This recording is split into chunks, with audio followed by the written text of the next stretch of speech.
আসসালামু আলাইকুম। বাংলাদেশ বেতার গোপালগঞ্জ খবর পড়ছি লাবণী অধিকারী। শরীয়তপুরের গোসাইহাটে নাগেরপাড়ায় আজ একটি খাল পুনর্খনন কার্যক্রমের উদ্বোধন করা হয়েছে। জাতীয় সংসদের হুইপ মিয়া নুরুদ্দিন আহমেদ খনন কাজের উদ্বোধন করবেন। জেলা প্রশাসক তাহসিনা বেগম, জেলা প্রশাসনের কর্মকর্তা, উপজেলা নির্বাহী কর্মকর্তা, বাংলাদেশ পানি উন্নয়ন বোর্ডের নির্বাহী প্রকৌশলী সহ সংশ্লিষ্ট কর্মকর্তাগণ এ সময় উপস্থিত থাকবেন। নড়াইল জেলা আইসিটি ও জেলা ইনোভেশন কমিটির এক সভা গতকাল জেলা প্রশাসকের সম্মেলন কক্ষে অনুষ্ঠিত হয়েছে। সভায় জেলার আইসিটি বর্তমান অবস্থা ও আইসিটির উন্নয়ন ও প্রসার এবং জেলার ইনোভেশন চ্যালেঞ্জ মোকাবেলায় করণীয় বিষয়ে বিস্তারিত আলোচনা করা হয়। জেলা প্রশাসক ড আব্দুল সালামের সভাপতিত্বে সিভিল সার্জন ড আব্দুর রশিদ, অতিরিক্ত জেলা ম্যাজিস্ট্রেট সার্বিক লিঙ্কন বিশ্বাস, অতিরিক্ত জেলা প্রশাসক সার্বিক মোহাম্মদ আহসান মাহমুদ রাসেল, অতিরিক্ত জেলা প্রশাসক শিক্ষা ও আইসিটি শারমিনা সাত্তার সহ সংশ্লিষ্ট কমিটি ও বিভাগের কর্মকর্তাগণের সময় উপস্থিত ছিলেন। জেলা পরিষদের প্রশাসনিক কার্যক্রম আরও সক্রিয় রাখা ও স্থানীয় উন্নয়ন কর্মকাণ্ড ত্বরান্বিত করতে মাদারীপুর জেলা পরিষদের প্রশাসক হিসেবে নিয়োগ পেয়েছেন কেন্দ্রীয় বিএনপির সহ সাংগঠনিক সম্পাদক খন্দকার মাশরুকুর রহমান। গতকাল স্থানীয় সরকার বিভাগ থেকে জারি করা প্রজ্ঞাপনের মাধ্যমে বিষয়টি নিশ্চিত করা হয়েছে। জেলা পরিষদের নতুন প্রশাসক মাশরুকুর রহমান জানান, জেলা পরিষদের মাধ্যমে জেলার উন্নয়ন কার্যক্রম এগিয়ে নিতে সবাইকে সঙ্গে নিয়ে কাজ করবেন। জনগণের প্রত্যাশা পূরণের স্বচ্ছতা ও সমন্বয়ের মাধ্যমে দায়িত্ব পালনের চেষ্টাও করবেন তিনি। আজ মাদারীপুরে খাল খনন কর্মসূচির উদ্বোধন উপলক্ষে গতকাল জেলা তথ্য অফিসের উদ্যোগে জেলা শহরের বিভিন্ন জনবহুল ও গুরুত্বপূর্ণ স্থানে সড়ক প্রচার কার্যক্রম পরিচালনা করা হয়েছে। সড়ক প্রচারের মাধ্যমে খাল খনন কর্মসূচির উদ্দেশ্য এর গুরুত্ব সম্পর্কে সাধারণ মানুষকে অবহিত করা হয়। কর্মসূচির মাধ্যমে সরকারের উন্নয়ন কার্যক্রম সম্পর্কে সচেতনতা বৃদ্ধির আহ্বান জানানো হয়। ফরিদপুরের আলফাডাঙ্গার এক কলেজ ছাত্রীকে অপহরণ ও ধর্ষণের দায়ে সোহেল শেখ নামের এক যুবককে যাবজ্জীবন কারাদণ্ড ও 10,000 টাকা জরিমানা এবং জরিমানা অনাদায়ে আরও 1 বছরের কারাদণ্ড দিয়েছেন বিচারক। গতকাল ফরিদপুরের নারী ও শিশু নির্যাতন দমন ট্রাইব্যুনালের বিচারক জেলা ও দায়রা জজ শামীমা পারভিন এ রায় দেন।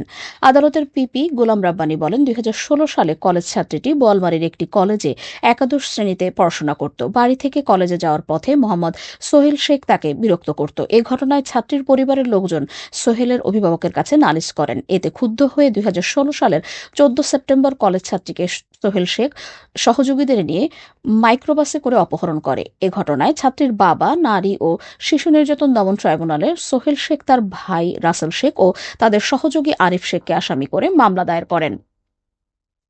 শরীয়তপুরের পালং বাজারে গতকাল ভোক্তা অধিকার সংরক্ষণ অধিদপ্তর ও জেলা প্রশাসনের যৌথ অভিযানে 3টি প্রতিষ্ঠানকে জরিমানা করা হয়েছে।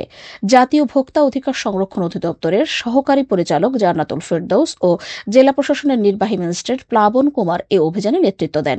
অভিযানে বিভিন্ন অনিয়মের দায়ে 3টি প্রতিষ্ঠানকে 12,000 টাকা জরিমানা করা হয়। অভিযানে সহযোগিতা করেন কনজিউমার অ্যাসোসিয়েশন অব বাংলাদেশ ক্যাবের সভাপতি বিল্লাল হোসেন। সংশ্লিষ্ট কর্তৃপক্ষ জানিয়েছে, ভোক্তাদের স্বার্থ সংরক্ষণ ও বাজারে শৃঙ্খলা বজায় রাখতে এ ধরনের অভিযান অব্যাহত থাকবে। মাদারীপুরে আলমগীর হাওলাদার হত্যার প্রতিবাদে মানববন্ধন ও বিক্ষোভ মিছিল করেছেন নতুন মাদারীপুর এলাকার সর্বস্তরের জনগণ।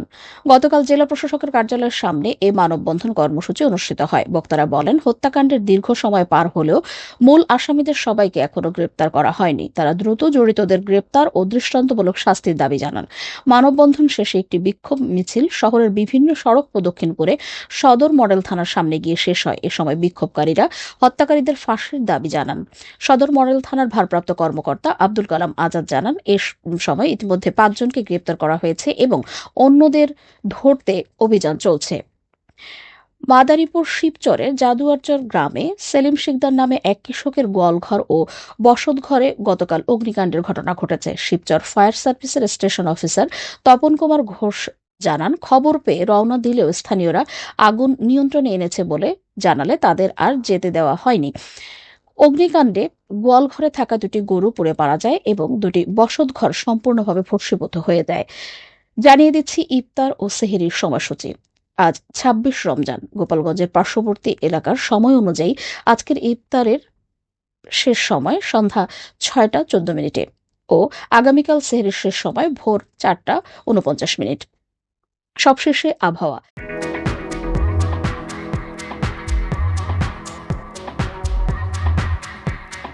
আজ সন্ধ্যা ৬টা পর্যন্ত আবহাওয়ার পূর্বাভাসে বলা হয়েছে, দেশের অভ্যন্তরীণ নদীসমূহের জন্য কোনো সতর্কবার্তা নেই এবং কোনো সংকেতও দেখাতে হবে না। খবর শেষ হলো। আমাদের পরবর্তী খবর প্রচারিত হবে আগামীকাল সকাল ৮টা ৩০ মিনিটে বাংলায়।